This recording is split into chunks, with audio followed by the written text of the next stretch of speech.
وَلَقَدْ يَسَّرْنَا الْقُرْآنَ لِلذِّكْرِ فَهَلْ مِن مُدَّكِرٍ۔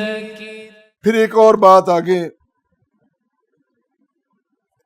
انہی آیات کریمہ کی روشنی میں کہ جیسے آیت کریمہ نمبر 191 ہے کہ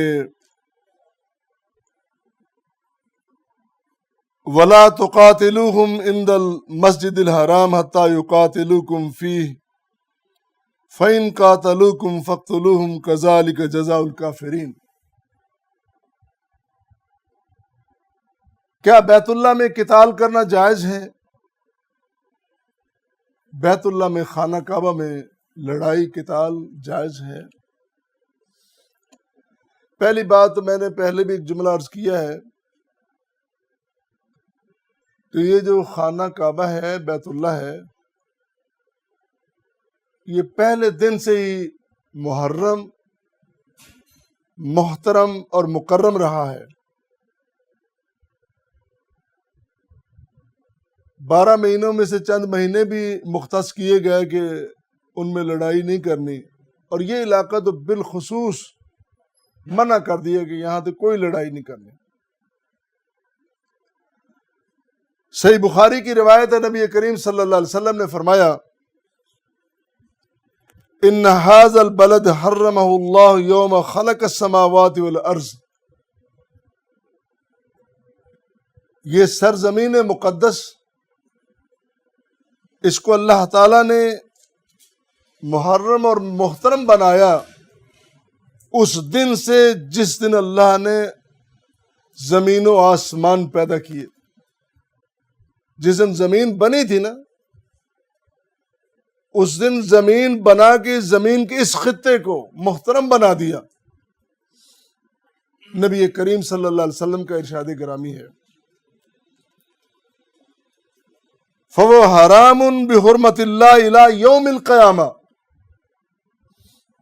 زمین اپنی تخلیق سے لے کر خاتمے تک، اس دن تک کہ جب زمین لپیٹ دی جائے گی، جب ستارے جھڑ جائیں گے، جب پہاڑ ریزہ ریزہ ہو جائیں گے، جب دریا سمندر ان کو اچھال دیا جائے گا، قطرہ قطرہ ہو جائے گا، جب یہ سارا نظام ختم ہو جائے گا، اس دن تک اپنی تخلیق سے لے کے اس دن تک محرم و محترم ہے۔ فَإِنَّهُ لَمْ يَحِلَّ الْقِتَالُ فِي لِأَحَدٍ قَبْلِي۔ رسول کریم صلی اللہ علیہ وسلم نے فرمایا کہ مجھ سے پہلے کسی دن بھی کسی شخص کے لیے، کسی محترم انسان کے لیے یہاں پہ لڑائی کو جائز قرار نہیں دیا گیا، اور کسی دن کے ایک وقت یا ایک گھڑی کے لیے بھی۔ لیکن نبی کریم صلی اللہ علیہ وسلم کو ایک وقت کے لیے اجازت ملی، یہ سارا بیان اس لیے ہے نا، صرف ایک گھڑی کے لیے وَلَمْ يَحِلَّ لِي إِلَّا سَاعَةً مِّنَ النَّهَارِ، کہ ایک دن کی ایک گھڑی کچھ ساعتوں کے لیے، کچھ لمحات کے لیے، کچھ وقت کے لیے مجھے اجازت دی گئی۔ اب اللہ کے نبی کا فرمانا تو سچا ہے، اس سے نہ آگے اجازت تھی نہ پیچھے اجازت تھی، اور احترام اتنا، حضور علیہ الصلوۃ والسلام نے فرمایا کہ یہاں پہ ایک ظاہر اس وقت آج کی صورتحال تو نہیں تھی نا، سین میں اس علاقے میں حرم کے دائرے میں جھاڑیاں بھی تھیں، اس وقت کانٹے بھی تھے۔ فرمایا کہ کانٹے کو توڑنے کی اور کاٹنے کی بھی اجازت نہیں ہے، اور نہ ہی وہاں پہ شکار کو بھگایا جا سکتا ہے۔ اور نہ ہی کوئی گری پڑی چیز کو وہاں سے اٹھایا جا سکتا ہے، اتنا احترام۔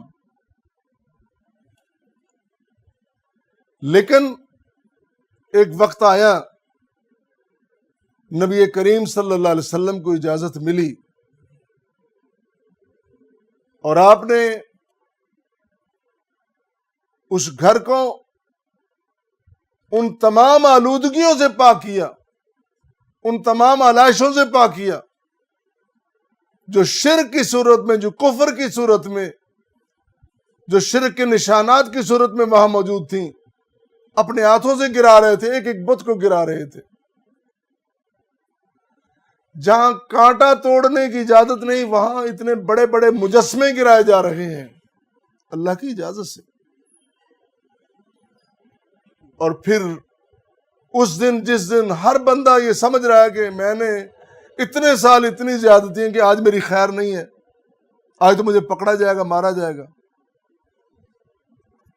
فرمایا کہ میں عام معافی کا اعلان کرتا ہوں، لا تثریب علیکم اليوم، آج کسی سے کوئی انتقام نہیں، سب کو معافی ہے۔ اور سنو، کوئی دشمن بھی ہے جو بیت اللہ میں چلا گیا، اس کو کچھ نہیں کہا جائے گا۔ من دخل دار ابی سفیان، جو ابو سفیان کے گھر میں داخل ہو گیا، ہم نے اس کو امن دے دیا۔ اور یہ بات بھی محل نظر ہے، سوچنے والی بات ہے کہ جس گھر کو نبی کریم صلی اللہ علیہ وسلم نے دار الامن بنایا تھا، آج ہم نے مسلمانوں نے اس گھر کا کیا حال کیا ہے۔ تاریخ کے اوراق میں دیکھیں گے ہم نے اس کا کیا حال کر دیا، کون کون سے الزامات لگائے ہم نے اس گھر پر، اس خاندان پر۔ یہ علیحدہ ایک بڑی لمبی بحث ہے اور یہ میرا موضوع بھی نہیں ہے۔